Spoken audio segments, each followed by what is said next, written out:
crime of John Boulnois.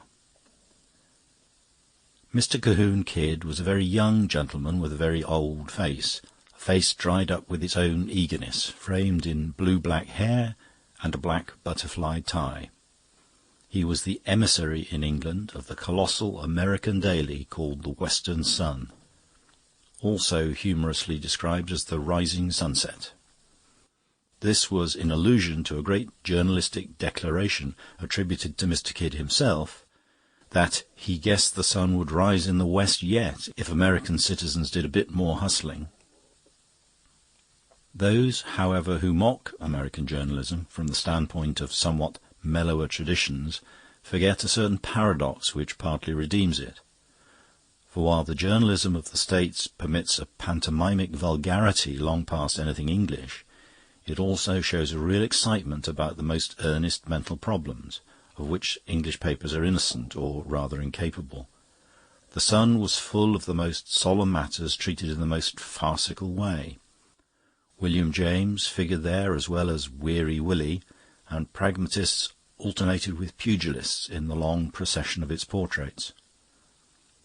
Thus, when a very unobtrusive Oxford man named John Boulnois wrote in a very unreadable review called the Natural Philosophy Quarterly a series of articles on alleged weak points in Darwinian evolution, it fluttered no corner of the English papers, though Boulnois' theory, which was that of a comparatively stationary universe visited occasionally by convulsions of change, had some rather faddy fashionableness at Oxford, and got so far as to be named catastrophism.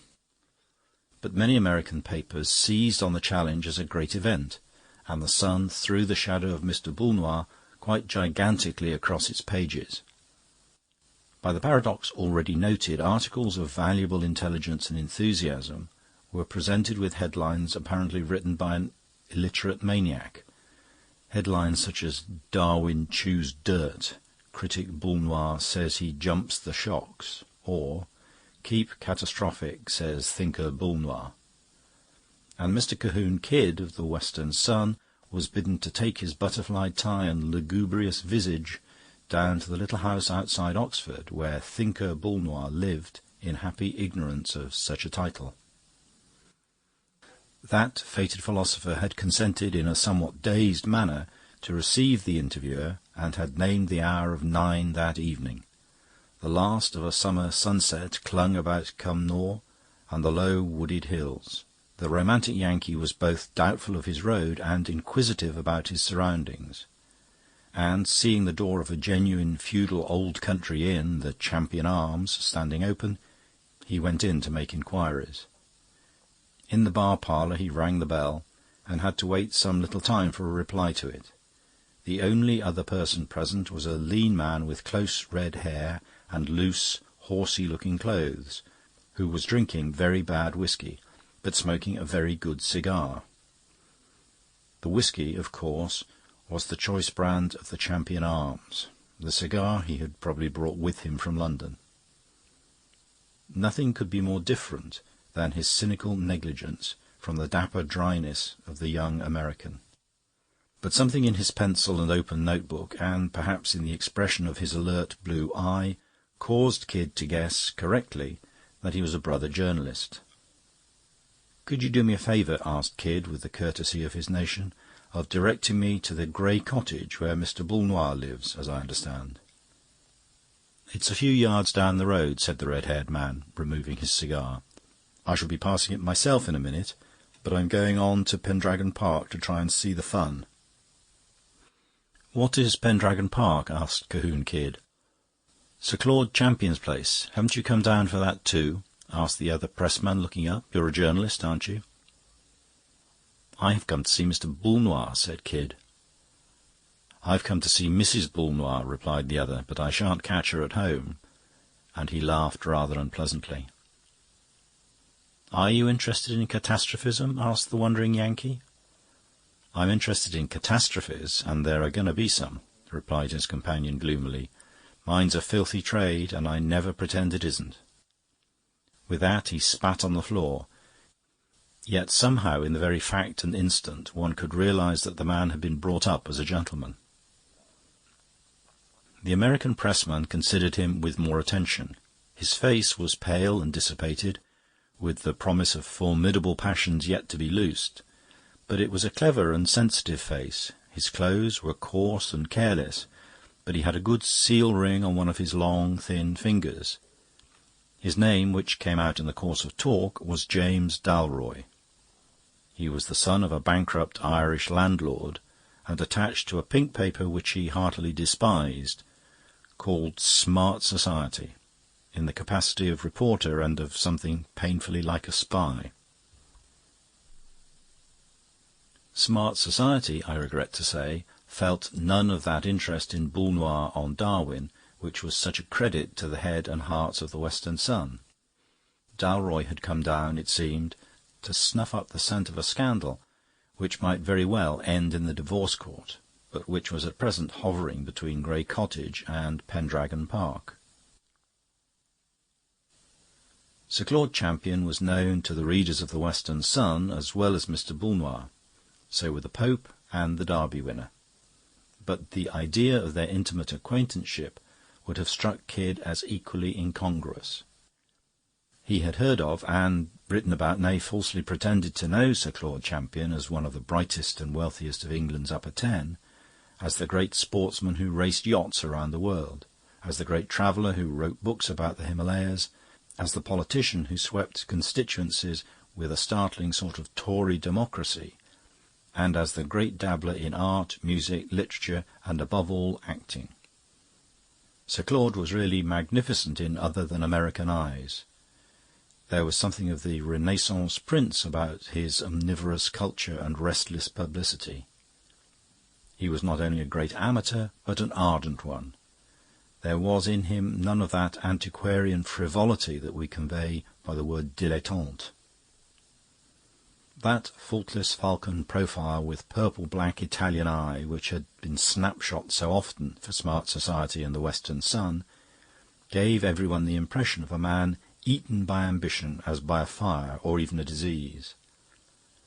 But though Kidd knew a great deal about Sir Claude, and a great deal more, in fact, than there was to know, it would never have crossed his wildest dreams to connect so showy an aristocrat with the newly unearthed founder of catastrophism, or to guess that Sir Claude Champion and John Bull Noir could be intimate friends. Such, according to Dalroy's account, was nevertheless the fact. The two had hunted in couples at school and college, and, though their social destinies had been very different, for Champion was a great landlord and almost a millionaire, while Bull Noir was a poor scholar and, until just lately, an unknown one, they still kept in very close touch with each other. Indeed, Bull Noir's cottage stood just outside the gates of Pendragon Park. But whether the two men could be friends much longer was becoming a dark and ugly question. A year or two before, Bull Noir had married a beautiful and not unsuccessful actress, to whom he was devoted in his own shy and ponderous style. And the proximity of the household to Champion's had given that flighty celebrity opportunities for behaving in a way that could not but cause painful and rather base excitement. Sir Claude had carried the arts of publicity to perfection, and he seemed to take a crazy pleasure in being equally ostentatious in an intrigue that could do him no sort of honour. Footmen from Pendragon were perpetually leaving bouquets for Mrs. Bull Noir. Carriages and motor cars were perpetually calling at the cottage for Mrs. Bull Noir. Balls and masquerades perpetually filled the grounds in which the baronet paraded Mrs. Bull Noir like the queen of love and beauty at a tournament. That very evening, marked by Mr. Kidd for the exposition of catastrophism, had been marked by Sir Claude Champion for an open-air rendering of Romeo and Juliet, in which he was to play Romeo to a Juliet it was needless to name. "I don't think it can go on without a smash," said the young man with the red hair, getting up and shaking himself. "Old Bull Noir may be squared, or he may be square, but if he's square, he's thick, what you might call cubic. But I don't believe it's possible." "He's a man of grand intellectual powers," said Cahoon Kidd in a deep voice. "Yes," answered Dalroy, but even a man of grand intellectual powers can't be such a blighted fool as all that. Must you be going? I shall be following myself in a minute or two." But Cahoon Kid, having finished a milk and soda, betook himself smartly up the road towards the grey cottage, leaving his cynical informant to his whisky and tobacco. The last of the daylight had faded. The skies were of a dark green-grey like slate, studded here and there with a star, but lighter on the left side of the sky with the promise of a rising moon. The grey cottage, which stood entrenched, as it were, in a square of stiff, high thorn hedges, was so close under the pines and palisades of the park that Kidd at first mistook it for the park lodge. Finding the name on the narrow wooden gate, however, and seeing by his watch that the hour of the thinker's appointment had just struck, he went in and knocked at the front door. Inside the garden hedge he could see that the house, though unpretentious enough, was larger and more luxurious than it looked at first, and was quite a different kind of place from a porter's lodge. A dog kennel and a beehive stood outside, like symbols of old English country life. The moon was rising behind a plantation of prosperous pear trees. The dog that came out of the kennel was reverend-looking and reluctant to bark, and the plain, elderly manservant who opened the door was brief but dignified. "Mr. Boulnois asked me to offer his apologies, sir," he said, "but he has been obliged to go out suddenly." "But see here, I had an appointment," said the interviewer, with a rising voice. "Do you know where he went to?" "To Pendragon Park, sir," said the servant rather sombrely, and began to close the door. Kidd started a little. "Did he go with with the rest of the party?" he asked, rather vaguely. "No, sir," said the man shortly. "He stayed behind, and then he went out alone." And he shut the door brutally, but with an air of duty not done. The American, that curious compound of impudence and sensitiveness, was annoyed. He felt a strong desire to hustle them all along a bit and teach them business habits. The hoary old dog and the grizzled, heavy-faced old butler with his prehistoric shirt-front, and the drowsy old moon, and above all the scatter-brained old philosopher who couldn't keep an appointment. "If that's the way he goes on, he deserves to lose his wife's purest devotion," said Mr. Cahoon Kid. "But perhaps he's gone over to make a row. In that case, I reckon a man from the Western Sun will be on the spot." And, turning the corner by the open lodge gates, he set off, stumping up the long avenue of black pine woods that pointed in abrupt perspective towards the inner gardens of Pendragon Park. The trees were as black and orderly as plumes upon a hearse. There were still a few stars. He was a man with more literary than direct natural associations. The word Ravenswood came into his head repeatedly. It was partly the raven colour of the pine wood, but partly also the indescribable atmosphere almost described in Scott's great tragedy. The smell of something that died in the 18th century, the smell of dank gardens and broken urns, of wrongs that will never now be righted, of something that is none the less incurably sad because it is strangely unreal. More than once, as he went up the strange black road of tragic artifice, he stopped, startled, thinking he heard steps in front of him. He could see nothing in front but the twin sombre walls of pine and the wedge of starlit sky above them. At first he thought he must have fancied it, or been mocked by a mere echo of his own tramp.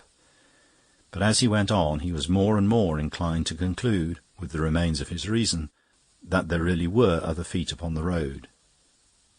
He thought hazily of ghosts, and was surprised how swiftly he could see the image of an appropriate and local ghost, one with a face as white as a pierrot's, but patched with black.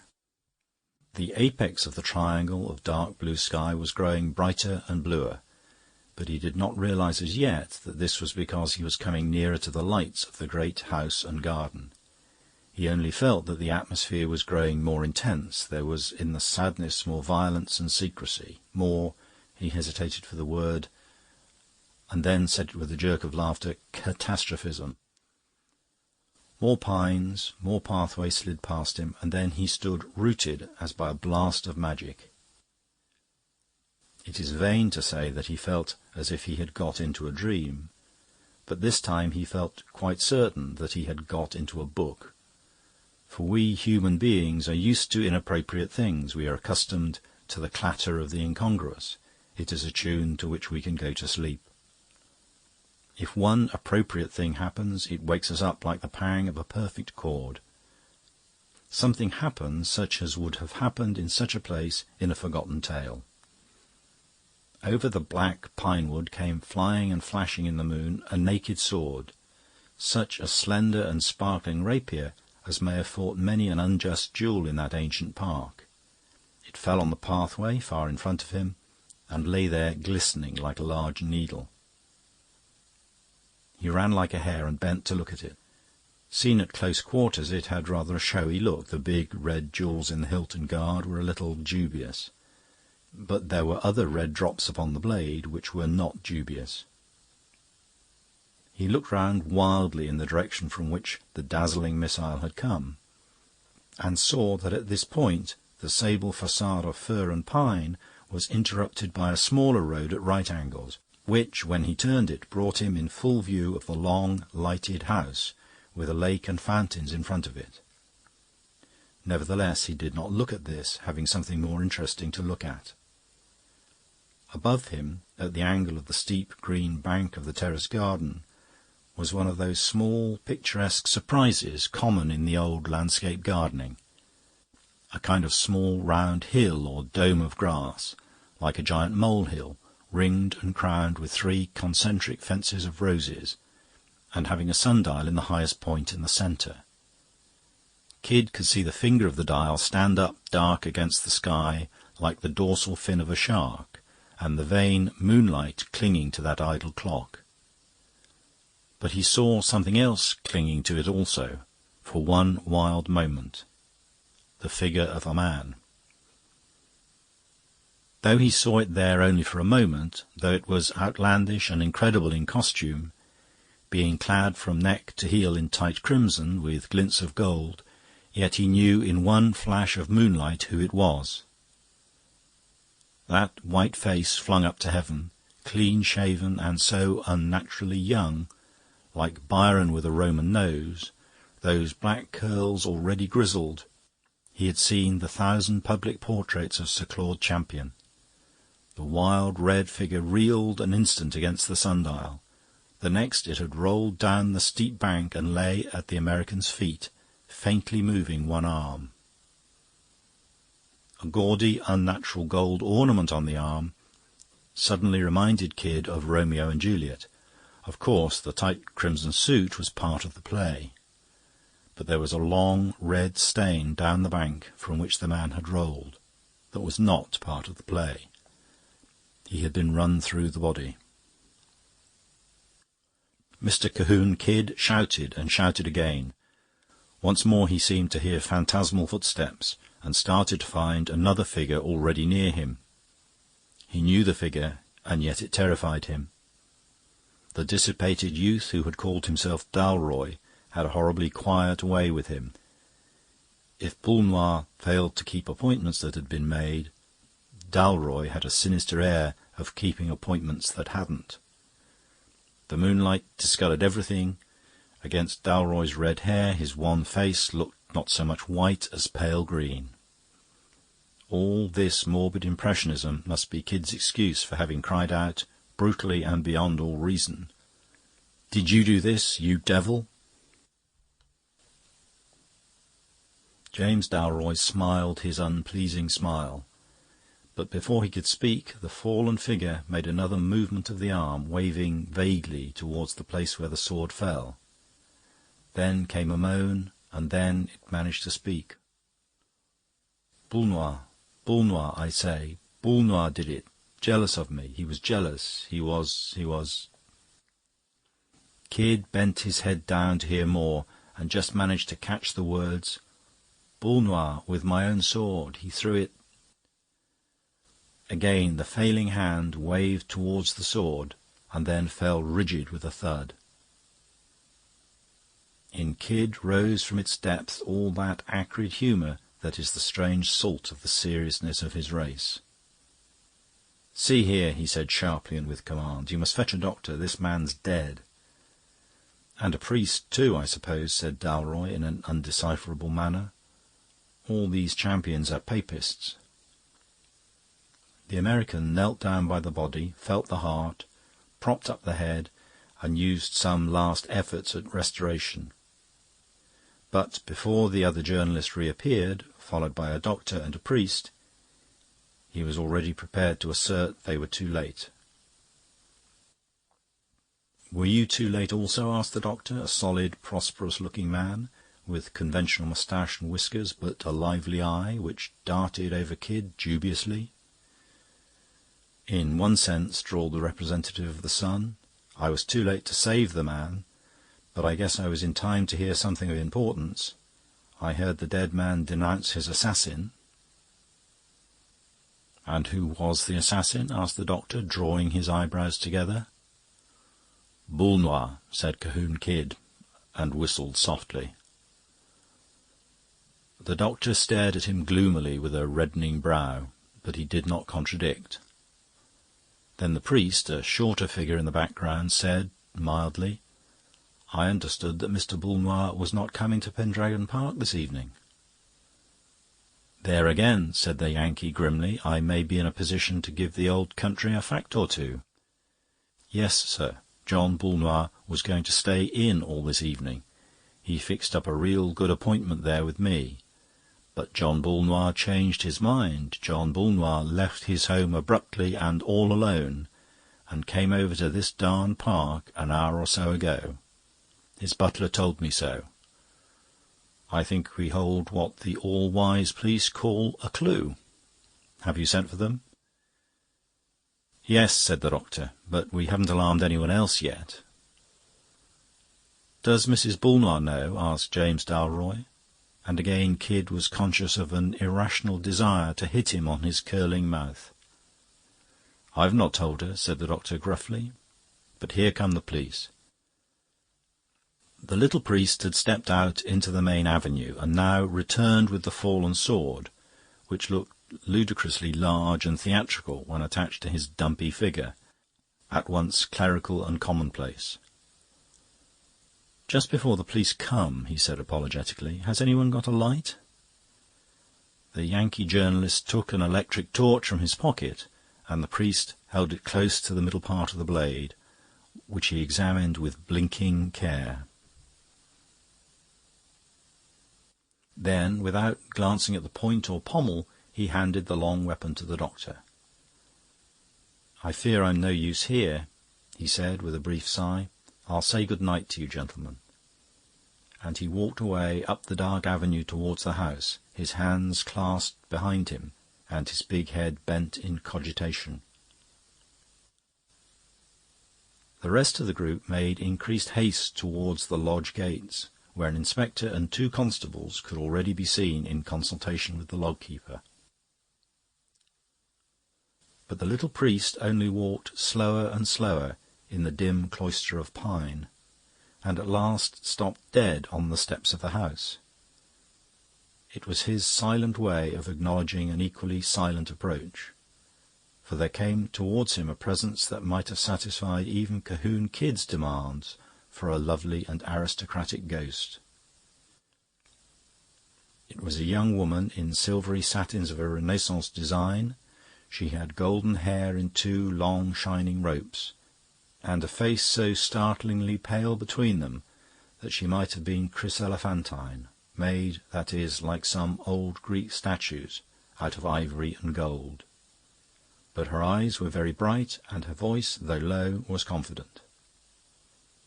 "Father Brown," she said. "Mrs. Boule Noir," he replied gravely. Then he looked at her and immediately said, "I see you know about Sir Claude." "How do you know I know?" she asked steadily. He did not answer the question, but asked another. "Have you seen your husband?" "My husband is at home," she said. "He has nothing to do with this." Again he did not answer, and the woman drew nearer to him with a curiously intense expression on her face. "Shall I tell you something more?" she said, with a rather fearful smile. "I don't think he did it, and you don't either." Father Brown returned her gaze with a long, grave stare, and then nodded, yet more gravely. "Father Brown," said the lady, "I'm going to tell you all I know. But I want you to do me a favour first. Will you tell me why you haven't jumped to the conclusion of poor John's guilt, as all the rest have done? Don't mind what you say. I know about the gossip and the appearances that are against me." Father Brown looked honestly embarrassed, and passed his hand across his forehead. "Two very little things," he said. "At least, one's very trivial and the other very vague. But such as they are, they don't fit in with Mr. Boulnois being the murderer." He turned his blank, round face up to the stars and continued absent-mindedly. "To take the vague idea first, I attach a good deal of importance to vague ideas. All those things that aren't evidence are what convince me. I think a moral impossibility the biggest of all impossibilities. I know your husband only slightly, but I think this crime of his, as generally conceived, something very like a moral impossibility. Please do not think I mean that Boulnois could not be so wicked. Anybody can be wicked as he chooses.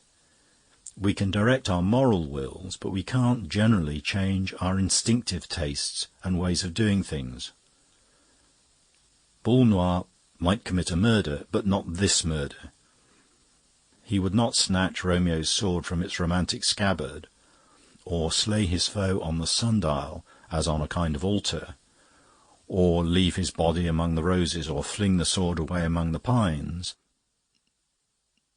If Boulnois killed anyone, he'd do it quietly and heavily, as he'd do any other doubtful thing. Take a 10th glass of port, or read a loose Greek poet. No, the romantic setting is not like Boulnois. It's more like Champion." "Ah," she said, and looked at him with eyes like diamonds. "And the trivial thing was this," said Brown. "There were fingerprints on that sword. Fingerprints can be detected quite a time after they are made, if they're on some polished surface like glass or steel. These were on a polished surface. They were half-way down the blade of the sword.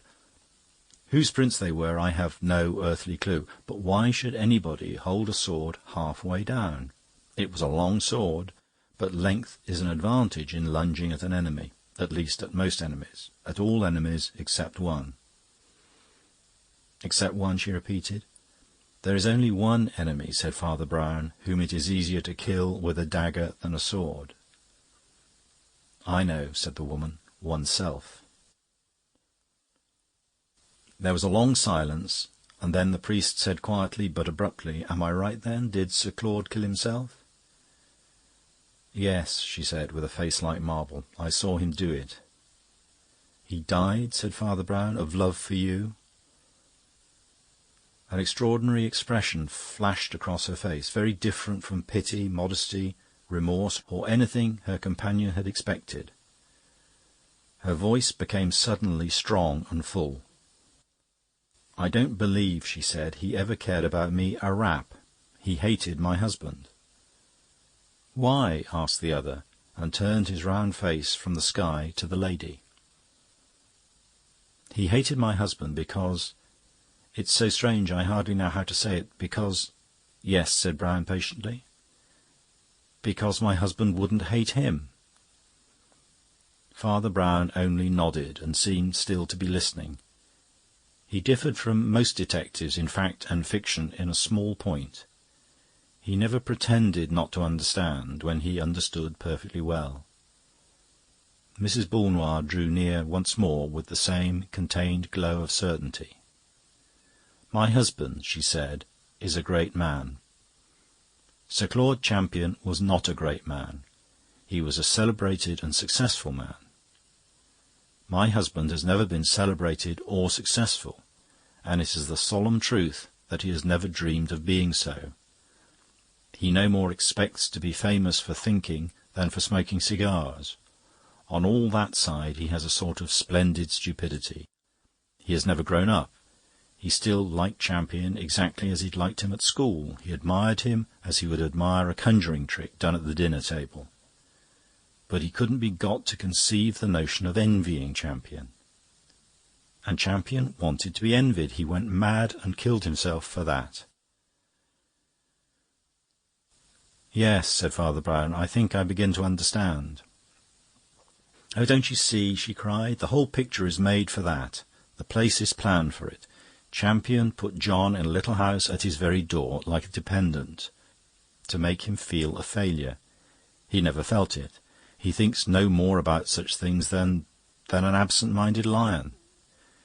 Champion would burst in on John's shabbiest hours or homeliest meals with some dazzling present or announcement or expedition that made it like the visit of Haroun al-Rashid, and John would accept or refuse amiably with one eye off, so to speak, like one lazy schoolboy agreeing or disagreeing with another.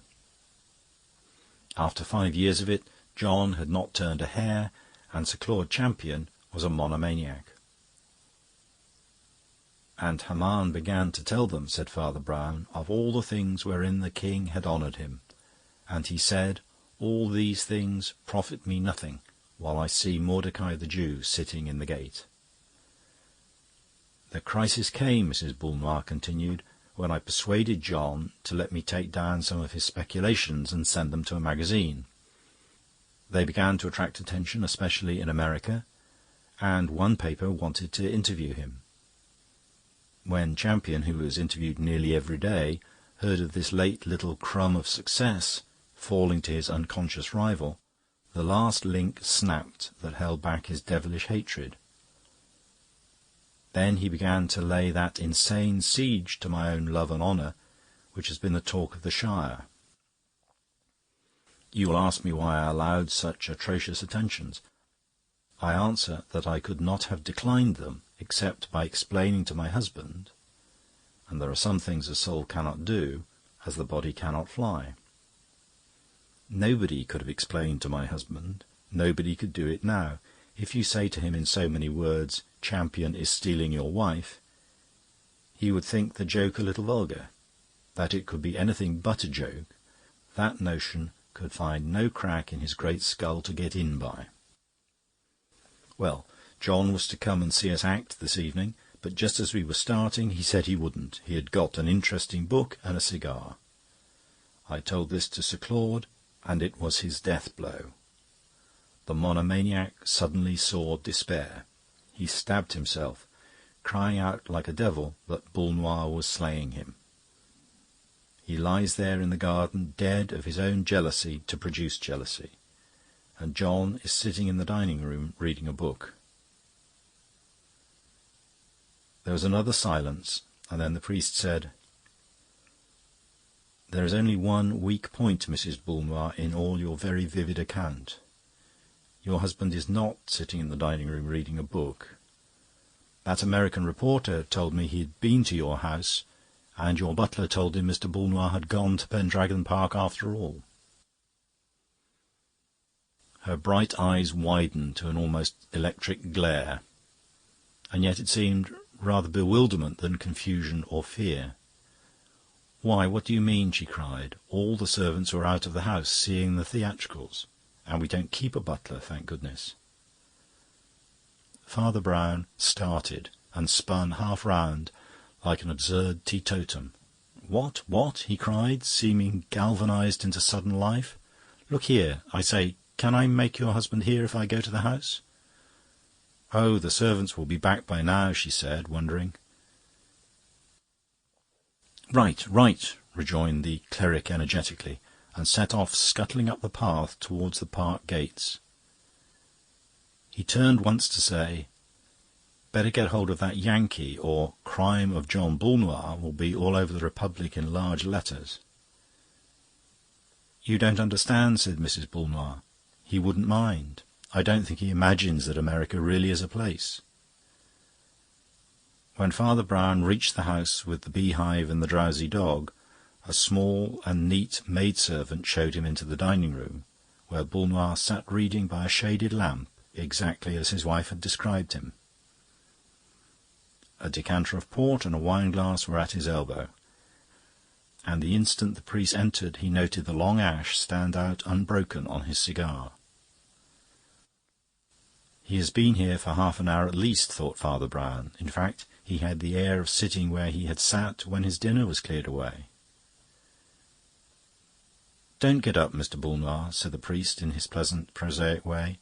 "I shan't interrupt you a moment. I fear I break in on some of your scientific studies." "No," said Boulnois, "I was reading The Bloody Thumb."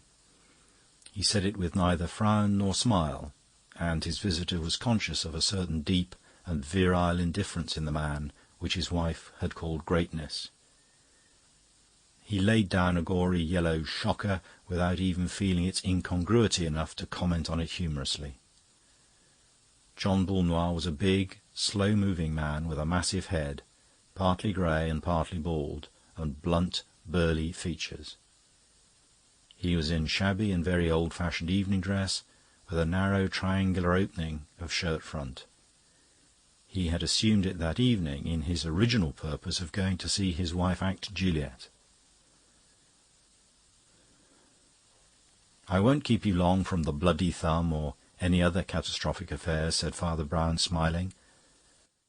"I only came to ask you about the crime you committed this evening." Boulnois looked at him steadily, but a red bar began to show across his broad brow, and he seemed like one discovering embarrassment for the first time. "I know it was a strange crime," assented Brown in a low voice. "Stranger than murder, perhaps, to you. The little sins are sometimes harder to confess than the big ones. But that's why it's so important to confess them. Your crime is committed by every fashionable hostess 6 times a week, and yet you find it sticks to your tongue like a nameless atrocity." "It makes one feel," said the philosopher slowly, "such a damned fool." "I know," assented the other, "but one often has to choose between feeling a damned fool and being one."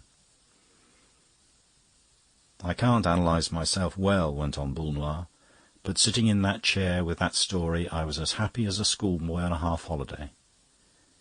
It was security, eternity. I can't convey it. The cigars were within reach, the matches were within reach, the thumb had 4 more appearances to... It was not only a peace but a plenitude. Then that bell rang, and I thought for one long mortal minute that I couldn't get out of that chair, literally, physically, muscularly, couldn't. Then I did it like a man lifting the world, because I knew all the servants were out. I opened the front door, and there was a little man with his mouth open to speak and his notebook open to write in. I remembered the Yankee interviewer I'd forgotten. His hair was parted in the middle, and I tell you that murder..." "I understand," said Father Brown. "I've seen him." "I didn't commit murder," continued the catastrophist mildly, "but only perjury. I said I had gone across to Pendragon Park and shut the door in his face. That is my crime, Father Brown, and I don't know what penance you would inflict for it." "I shan't inflict any penance," said the clerical gentleman, collecting his heavy hat and umbrella with an air of some amusement. "Quite the contrary. I came here specially to let you off the little penance which would otherwise have followed your little offence." "And what," asked Boulnois, smiling, "is the little penance I have so luckily been let off?" "Being hanged," said Father Brown. End of chapter.